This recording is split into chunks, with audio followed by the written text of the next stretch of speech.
सुल्तान Nureddin जंगी मर्सीना और मिशआल से हटकर मुजद्दिद दीन कार्लोस के करीब आया, उसके पास बैठ गया और बड़ी हमदर्दी से पूछा, मेरे मोहतरम, अब आपकी तबीयत कैसी है? हाथ बढ़ाकर कार्लोस ने बड़े प्यारे अंदाज से मुजद्दिद दीन की पीठ थपथपाई और कहने लगा, अब मैं जिंदा हूं, मुझ में जिंदा रहने की तरंग है और ये सब आपकी मदद की वजह से है। जब तक जिंदा हूं आपके एहसान को कभी फरामोश नहीं कर सकूंगा। कार्लोस को कहते कहते खामोश हो जाना पड़ा, इसलिए कि मुजद्दिद दीन ने इसके मुंह पर हाथ रख दिया। कहने लगा, हमने आप पर कोई एहसान नहीं किया और आइंदा आपको ऐसे अल्फाज इस्तेमाल करने की जरूरत भी नहीं। फिर मुजद्दिद दीन ने बात का रुख बदला और कहने लगा, आप लोगों को शायद चंद रोज तक इस खेमे में कयाम करना पड़ेगा। मुजद्दिद दीन को खामोश हो जाना पड़ा, इसलिए कि मर्सीना बोल पड़ी थी, अमीर, हमने सुना है कि यह खेमा आपके लिए नस्ब किया गया था। हमारी आपसे गुजारिश है कि आप खुद इसमें कयाम करें। जब तक अल-रिबा शहर में हमारा हमें नहीं मिलता, हमारे लिए आप किसी और खेमे का एहतमाम कर दें तो आपकी मेहरबानी होगी। मुजद्दिद दीन ने मर्सीना की तरफ देखे बगैर कहना शुरू किया, आपको परेशान होने की जरूरत नहीं, इसमें शक नहीं कि इस लश्कर ने यह खेमा मेरे लिए ही नस्ब किया था, लेकिन इसमें अब कयाम आप तीनों बाप बेटी करेंगे। मेरा कयाम एक दूसरे खेमे में होगा जहां मुझसे पहले इस लश्कर का सालार कयाम करता था। अगर मेरे इन दोनों भाइयों ने आपको कुछ हालात बताए हैं तो आप जान चुकी होगी कि ये जो लश्कर है इसका सालार पहले एक और शख्स था और वो वापस चला गया है। इसकी जगह इस लश्कर की कमानदारी मुझे सौंप दी गई है। आप लोग यहीं कयाम करेंगे उस वक्त तक जब तक आपके अपने अजीज नहीं मिल जाते। फिर मुजद्दिद दीन ने शम्सदीन की तरफ देखा और पूछा, शम्सदीन, क्या तुमने इनके अजीज जो अल-रिबा में पहले से रहते हैं उनकी तफसील ले ली है? शम्सदीन एकदम बाअदब हो गया, कहने लगा, भाई, हमने इससे सारी तफसील हासिल कर ली है। शम्सदीन की बात काटते हुए मुजद्दिद दीन फिर बोल पड़ा, अगर ये मामला है तो कल से कुछ लोगों के जिम्मे लगाओ ताकि इनके जो रिश्तेदार अल-रिबा शहर में हैं उनको तलाश करें और ये काम इन लोगों से लेना जो अल-रिबा शहर के रहने वाले हैं। फिर मुजद्दिद दीन ने कुछ सोचा और कार्लोस की तरफ देखते हुए कहने लगा, वैसे इस मौके पर मैं आपको यह भी मशवरा दूंगा कि जब तक आपके जख्म ठीक नहीं हो जाते आप यहां लश्कर के अंदर ही कयाम रखें। यहां जो लश्कर के तबीब हैं वो आपकी बेहतरीन देखभाल करेंगे और जब आपके जख्म ठीक हो जाएंगे तो आप बखुशी अपने रिश्तेदारों के पास अल-रिबा शहर में मुंतकिल हो जाना। कार्लोस की बजाय इस बार उसकी बेटी मिशआल बोल पड़ी, अमीर, हम आपकी इस पेशकश के ममनून और शुक्रगुजार हैं। मैं खुद चाह रही थी कि ये अल्फाज जो आपने अदा किए हैं ये आप ही कहें। हम दोनों बहनें खुद चाहती हैं कि हमारा कयाम उस वक्त तक आपके लश्कर में रहे जब तक हमारा बाप मुकम्मल तौर पर सेहतमंद नहीं हो जाते। और फिर अमीर, हमारे लिए एक और दुश्वारी भी है। मुजद्दिद दीन ने चौंक कर मिशआल की तरफ देखा और पूछा, कैसी दुश्वारी? मिशआल ने कुछ सोचा फिर दोबारा कह रही थी, अमीर, थोड़ी देर पहले हम दोनों ने आपस में सलाह मशवरा किया था और हमारे दिल में ये खदशात उठे थे कि अगर हम आपके लश्कर से निकलकर अल-रिबा शहर में अपने चचा के यहां मुंतकिल हो जाते हैं और अगर फ्रांस के सलीबियों को खबर हो जाती है कि हमने वहां कयाम कर रखा है तो वो जरूर उस शहर पर भी हमला आवर होकर हमारा खात्मा करने की कोशिश करेंगे। इसलिए कि पहले तो उन्हें सिर्फ सलीबी लश्कर से हमारे भागने का दुख, सदमा और इंतकामी जज्बा था। अब आप लोगों ने इन लोगों का मुकम्मल खात्मा कर दिया है जो हमारे ताक़ुब में आए थे। अब तो हमारे खिलाफ इनके इंतकामी जज्बे और भी ज्यादा भड़क उठे होंगे, चूंकि हमारी वजह से ही इतने फ्रांसीसी नाइटों का खात्मा हुआ।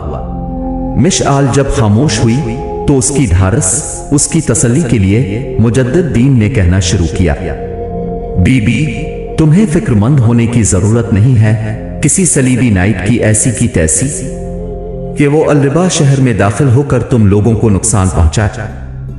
बहरहाल मुतमईन रहूं जब तुम लोग मेरे लश्कर से निकलकर अलरिबा शहर में अपने चचा के पास मुंतकिल हो जाओगी तो याद रखना वहां भी मैं तुम्हारी हिफाजत का बेहतरीन इंतजाम करूंगा।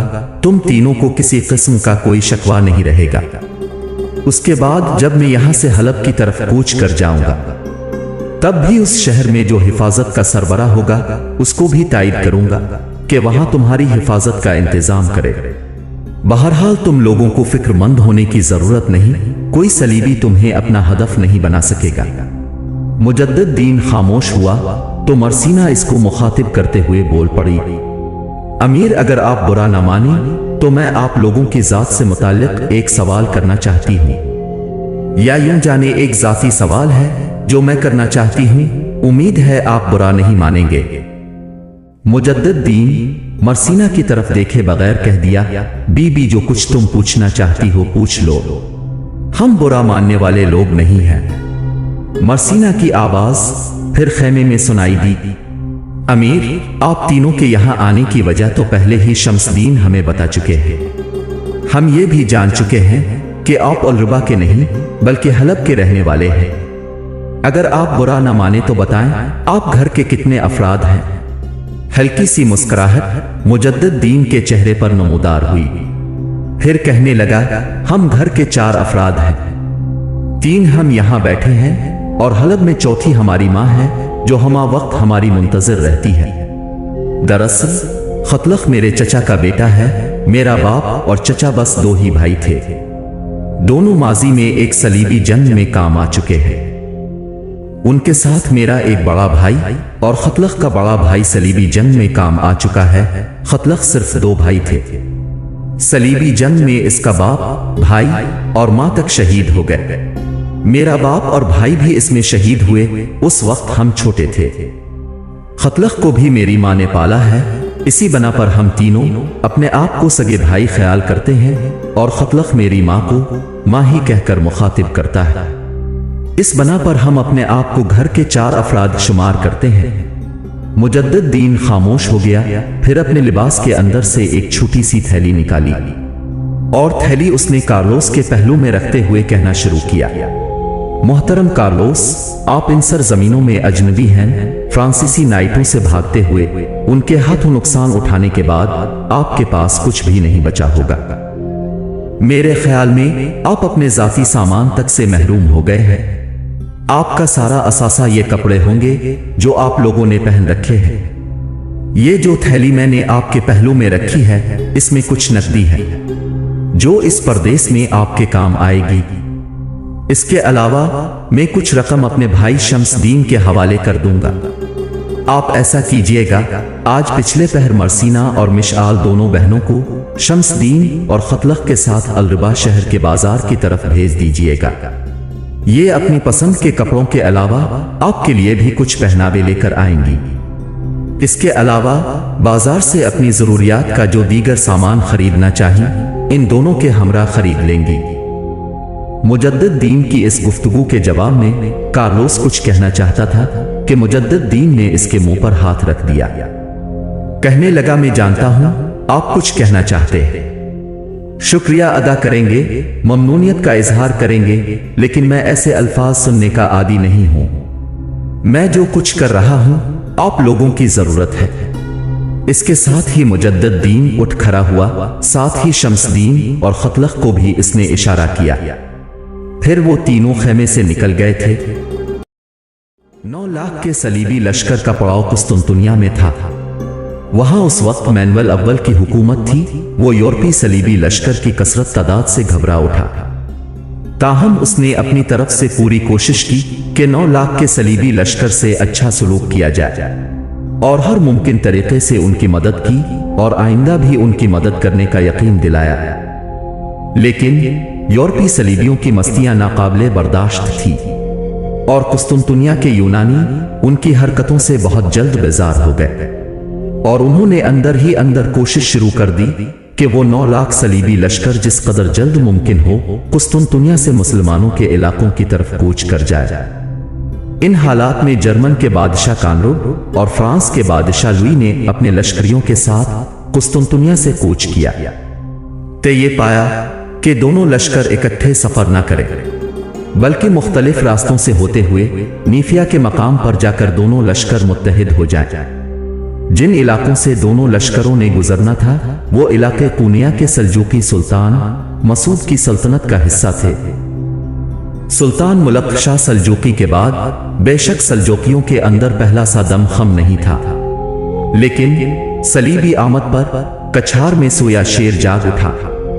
سلطان مسعود سلجوقی نے باری باری اپنے علاقوں میں جرمنی کے شہنشاہ کانرڈ اور فرانس کے شہنشاہ لوئی کو اپنا ہدف بنانے کا ارادہ کیا۔ سلجوقی جنگ کے بڑے ماہر تھے۔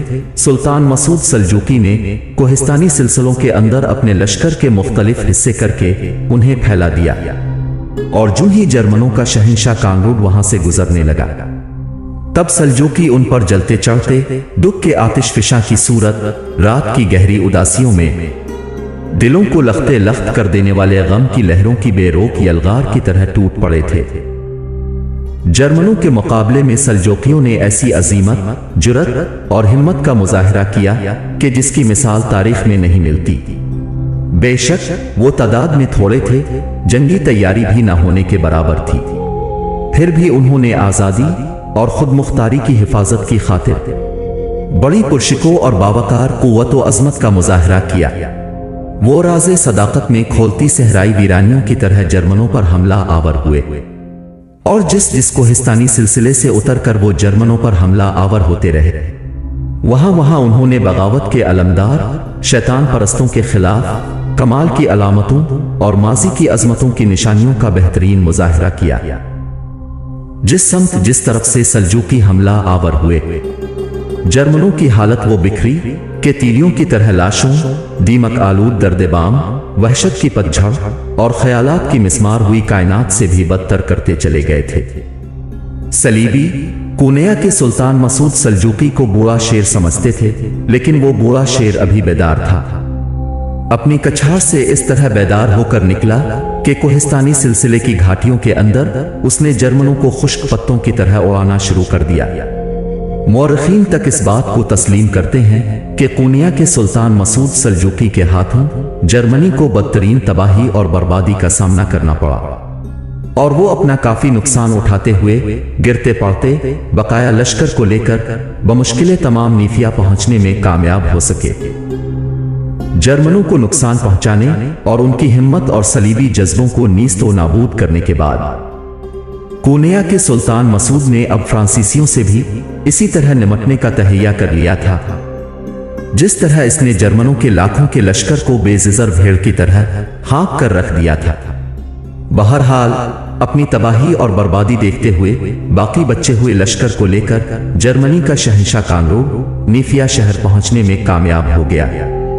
چونکہ سلطان مسعود سلجوقی جرمنوں کے خلاف برسر پیکار رہا تھا، لہذا فرانس کا بادشاہ لوئی دوسرے راستے سے اپنے لشکر کو بچا کر نیفیا پہنچ گیا۔ مورخین لکھتے ہیں کہ جب دونوں بادشاہ نیفیا میں ملے اور فرانس کے بادشاہ کو جرمن لشکر کی تباہی اور بربادی کا علم ہوا تو دونوں شہنشاہ اپنی تباہی اور بربادی پر رو دیے۔ مورخین یہ بھی لکھتے ہیں کہ جب دونوں بادشاہ ایک دوسرے کے غلے لگے تو خوب روئے اور عہد کیا کہ دونوں اکٹھے فلسطین جائیں گے اور یروشلم کو اپنا مسکن بنا کر سب سے پہلے مسلمانوں کے شہر دمشق پر حملہ آور ہوں گے۔ چند دنوں تک دونوں بادشاہوں نے نیفیا میں قیام کیا۔ اس دوران موسم سرما اپنے عروج پر آ رہا تھا۔ سلجوقیوں کے ہاتھوں جرمنوں کے بادشاہ کانرڈ نے ایسی تباہی اور بربادی دیکھی تھی کہ پھر وہ سلجوقیوں کے علاقوں سے ہو کر یروشلم کا رخ کرتے ہوئے ہچکچا رہا تھا، لہذا اس نے فرانس کے بادشاہ لوئی سے بہانہ بنایا کہ وہ موسم سرما قسطنطنیہ میں گزارنا چاہتا ہے، اس کے بعد موسم کی تبدیلی پر یروشلم کا رخ کرے گا۔ یہ فیصلہ کرنے کے بعد جرمن کا بادشاہ کانرڈ اپنے لشکر کو لے کر محفوظ ترین راستوں سے ہوتا ہوا واپس قسطنطنیہ چلا گیا۔ فرانس کا بادشاہ لوئی جرمن فرما روا کے الگ ہو جانے کے باوجود اپنے عزم پر قائم رہا اور بڑی ہوشیاری اور احتیاط کے ساتھ نیفیا سے اس نے کوچ کیا، اور اب اس کا رخ لاؤڈیسیا کی طرف تھا اس کا ارادہ تھا کہ انطاکیہ کی بندرگاہ پہنچ کر وہ سمندر کے راستے یروشلم کی طرف چلا جائے گا۔ سلجوکیوں کے متوقع حملے سے بچنے کے لیے اس نے اپنے لشکر کے 2 حصے کیے۔ اگلے حصے کا سالار اس نے اپنے کماندار جیفری کو بنایا اور پچھلے حصے کے درمیانی حصے میں خود رہا، تاکہ جیفری راستوں کو صاف کرتا چلا جائے اور اس کے پیچھے پیچھے دوسرے حصے کو لے کر لوئی بھی بیسیا کی طرف بڑھتا رہا۔ کچھ آگے جا کر لوئی نے جیفری کو پیغام بھجوایا کہ لشکریوں کو آرام فراہم کرنے کے لیے وہ کوہ بابا داغ کے بلند سلسلے پر چڑھ جائے اور چوٹی پر جا کر کچھ پہرے دار مقرر کر دے، تاکہ وہ ارد گرد نگاہ رکھیں اور ان پر کوئی شب خون نہ مار سکے یا اچانک حملہ آور ہو کر نقصان نہ پہنچائے۔